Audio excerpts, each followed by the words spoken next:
साथियों, अभी आपने जो पराक्रम दिखाया है उसकी चर्चा पूरी दुनिया में हो रही है। जैसा मैंने पहले भी कहा, आज भारत को वैश्विक मंच पर जो सम्मान मिल रहा है उसकी बुनियाद में यदि कहा जाए साफ तौर पर तो वह है आपका पराक्रम। और यही कारण है कि भारत का बच्चा बच्चा आपको अपना आइडल मानता है, बच्चा बच्चा आपको अपना आदर्श मानता है। आपने पूरे देश को यकीन दिलाया है कि नया भारत अब सहन नहीं करता बल्कि वह पलटकर जवाब देता है।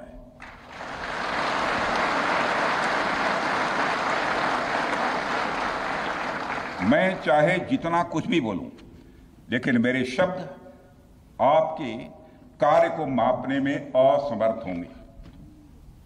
मैं कृतज्ञ राष्ट्र की ओर से आप सबके प्रति पुनः आभार व्यक्त करता हूं।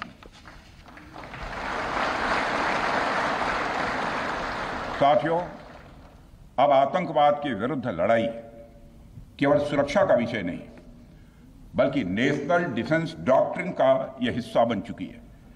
हम आपके साथ मिलकर इस प्रॉक्सी और हाइब्रिड वॉरफेयर को जड़ से समाप्त करेंगे। रक्षा मंत्री होने के नाते यह संकल्प मैं दोहराना चाहता हूं। अब हमारा भारत पहले का भारत नहीं है।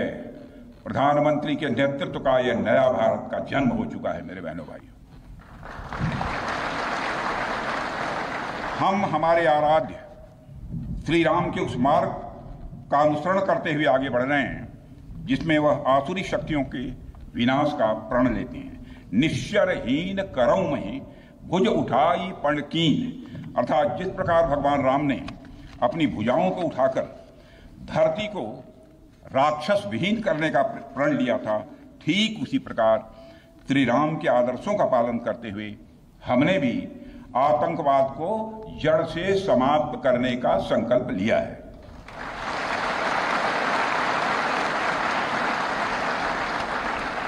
साथियों, प्रधानमंत्री मोदी जी के नेतृत्व में हमारी सरकार आने के बाद सैन्य मामलों को लेकर भारत की सोच और सामर्थ्य दोनों में अभूतपूर्व बदलाव आया है। हम भगवान राम के उस सिद्धांत का पालन करते हैं, सठ संग विनय कुटिल संग प्रीति सहज कृपण संग सुंदर नीति, अर्थात दुष्ट के साथ विनम्रता, कुटिल के साथ सदाशयता और कंजूस के साथ उदारता का आचरण कभी भी नहीं करना चाहिए। मैं आप लोगों को भी बता रहा हूं, बल्कि सठे साठ्यम समाचरित या टिट फॉर टैट।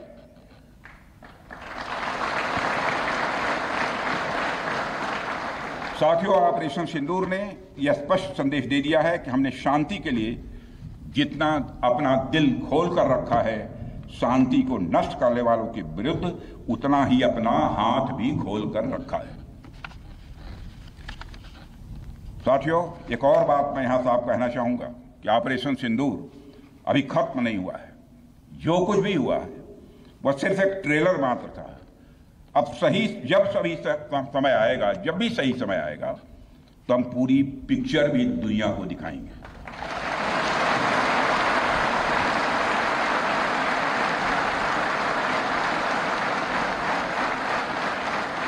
साथियों, आप सब तो जानते ही होंगे कि भारत में जब भी कोई उपद्रवी तत्व होता है जिसको लेकर यह आशंका रहती है कि यह भविष्य में कुछ उपद्रव कर सकता है, तो उसको मजिस्ट्रेट एवं पुलिस द्वारा गुड बिहेवियर के प्रोबेशन पर रखा जाता है। कोई गड़बड़ करता है तो उसको कुछ समय के लिए मजिस्ट्रेट गुड बिहेवियर के प्रोबेशन पर रखते हैं।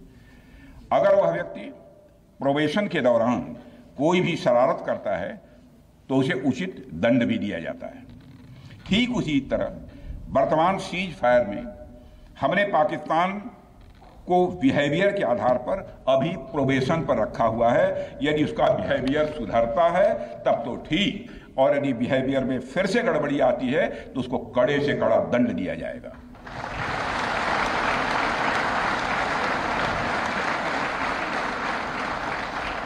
मैं फिर से इसे दोहराना चाहता हूं, अभी भारत ने पाकिस्तान को प्रोबेशन पर रखा है।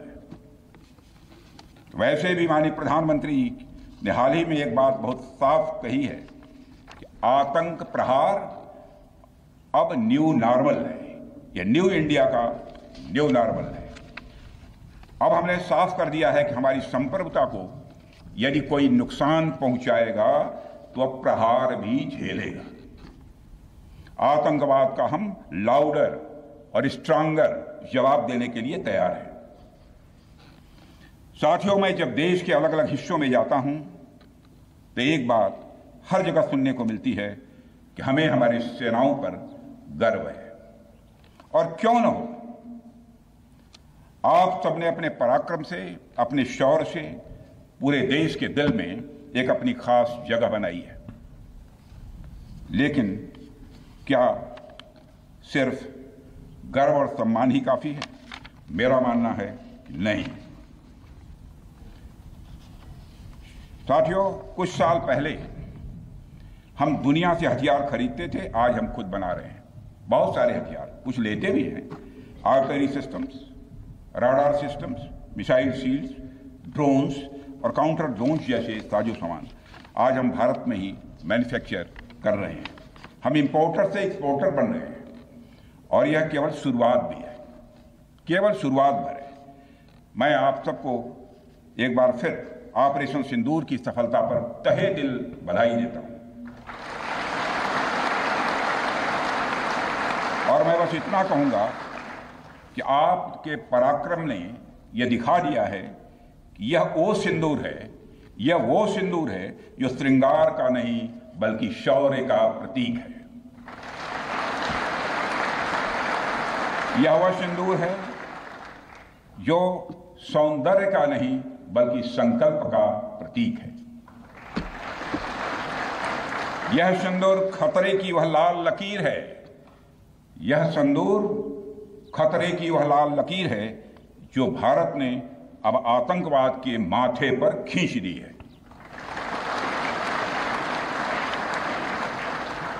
मैं इस अवसर पर साथियों आप सभी के साथ साथ देश की जनता का भी आभार प्रकट करता हूं। भारत की जनता ने एकजुटता और समझदारी का परिचय देते हुए आप सभी का, सरकार का, यानी पूरे देश का सहयोग किया है।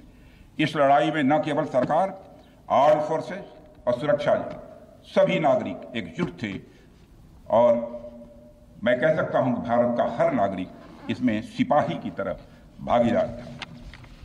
मैं देश की उन माताओं को भी प्रणाम करना चाहता हूं जिनकी कोख से आप जैसे बहादुरों ने जन्म लिया है।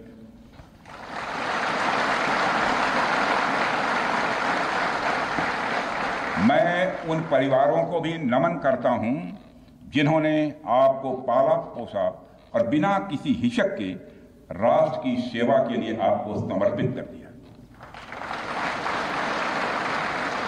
और मैं आपको आश्वासन देता हूं, सरकार और देश की जनता हर कदम पर, हर स्थिति में आपके कंधे से कंधा मिलाकर आपके साथ खड़ी है। और मुझे पूरा विश्वास है कि आपके सहयोग से हम इस पूरे रीजन में आतंकवाद का समूल नाश करेंगे, ताकि कल को कोई भारत की संप्रभुता के खिलाफ आंख उठाने की हिमाकत न कर सके।